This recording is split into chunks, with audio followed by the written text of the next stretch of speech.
Have we upset the footy gods? Is this season cursed? Or is this divine intervention? Yeah! OldSkool Broncos! Yeah! G'day, legends. Welcome back to the OldSkool Broncos Podcast, where we talk all things Brisbane Broncos from a fan's point of view.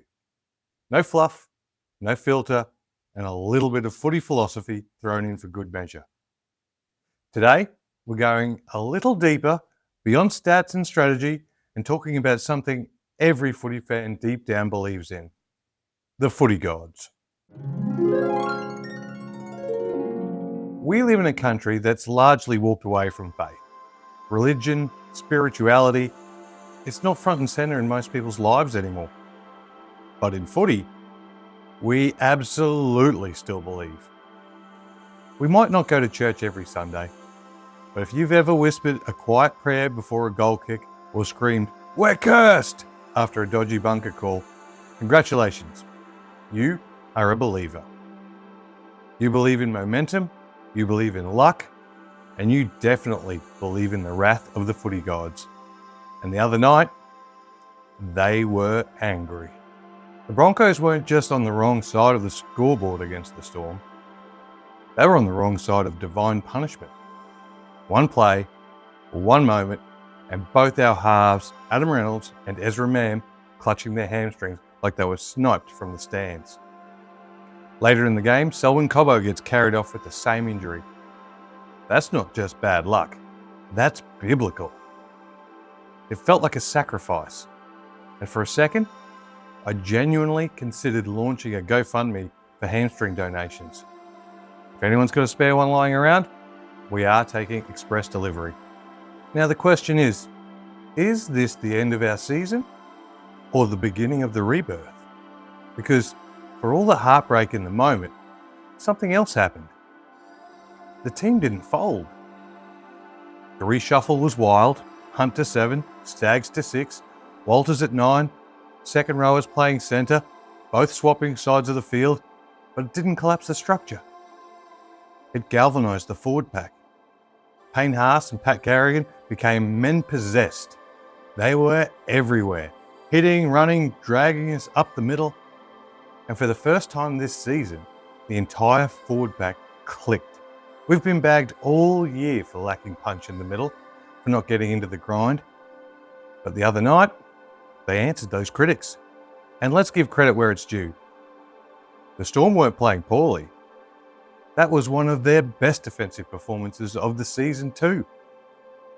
They hadn't put together a complete performance until that very moment. In the opening 20 minutes, it was end to end. They were bending us up the middle with quick play the balls, and we were scrambling like madmen. But our attack looked sharp too. We were pushing it wide, asking questions, moving the ball, and then boom, both halves down. And somehow, we stayed in it. The second half wasn't just gutsy, it was character defining. So, is this punishment? Or is it preparation? Maybe the footy gods are testing us.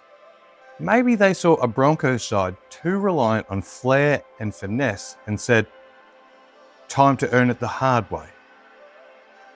Maybe sacrificing a few Steedens and a post-game beer offering to the rugby league heavens wouldn't hurt either.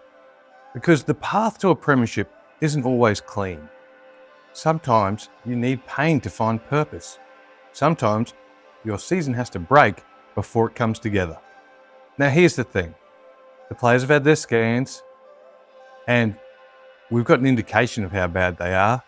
We're looking at, 4 weeks for Reynolds, maybe 6 weeks for the others. Now that's a big chunk of the run home and it pushes into the finals. But it's not season ending, hopefully. It would mean there's a chance to have them all back if we went deep in. In the meantime, we've got depth. We've got cover, and we might have just unearthed a forward pack that's finally willing to grind for every metre. If the backs can hold their own while the big boys keep the fire going, the cavalry arriving in September could make for one hell of a comeback story. It also doesn't hurt that we've got Ben Hunt at number 7. He did get the most try assists last season for the Dragons. So for now, keep the faith, light a candle, burn some sage, chuck a few Steedens on the fire as a peace offering. Because whether you believe in the footy gods or not, one thing's for sure, this Broncos side just found some fire. And maybe, just maybe, that's divine intervention. Make sure you hit like, subscribe, and drop a comment below. And all I want to know is, do you believe in the footy gods? Am I being overly optimistic here? And what would you sacrifice to bring our boys back? This is the OldSkool Broncos Podcast. Let's go, Broncos.